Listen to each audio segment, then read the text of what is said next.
About this time, a man and woman from the tribe of Levi got married. The woman became pregnant and gave birth to a son. She saw that he was a special baby and kept him hidden for 3 months. But when she could no longer hide him, she got a basket made of papyrus reeds and waterproofed it with tar and pitch. She put the baby in the basket and laid it among the reeds along the bank of the Nile River. The baby's sister then stood at a distance, watching to see what would happen to him. Soon Pharaoh's daughter came down to bathe in the river, and her attendants walked along the riverbank. When the princess saw the basket among the reeds, she sent her maid to get it for her. When the princess opened it, she saw the baby. The little boy was crying, and she felt sorry for him. "This must be one of the Hebrew children," she said. Then the baby's sister approached the princess.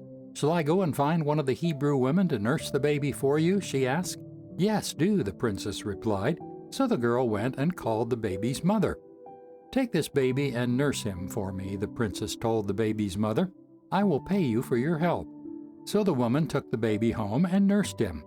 Later, when the boy was older, his mother brought him back to Pharaoh's daughter, who adopted him as her own son. The princess named him Moses, for she explained, "I lifted him out of the water."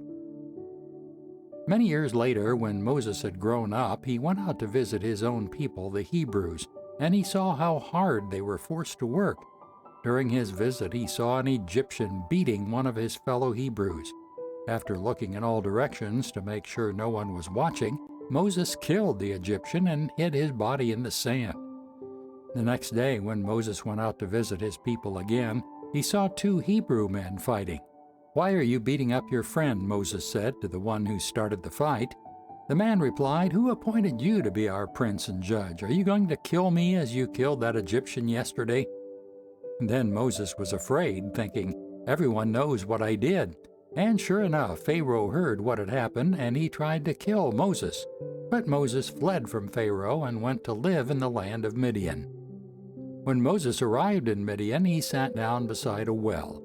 Now the priest of Midian had 7 daughters who came as usual to draw water and fill the water troughs for their father's flocks. But some other shepherds came and chased them away. So Moses jumped up and rescued the girls from the shepherds. Then he drew water for their flocks. When the girls returned to Reuel, their father, he asked, "Why are you back so soon today?" "An Egyptian rescued us from the shepherds," they answered, "and then he drew water for us and watered our flocks." "Then where is he?" their father asked. "Why did you leave him there? Invite him to come and eat with us." Moses accepted the invitation, and he settled there with him. In time, Reuel gave Moses his daughter Zipporah to be his wife. Later she gave birth to a son, and Moses named him Gershom, for he explained, "I have been a foreigner in a foreign land." Years passed and the king of Egypt died, but the Israelites continued to groan under their burden of slavery. They cried out for help, and their cry rose up to God. God heard their groaning, and he remembered his covenant promise to Abraham, Isaac, and Jacob. He looked down on the people of Israel and knew it was time to act.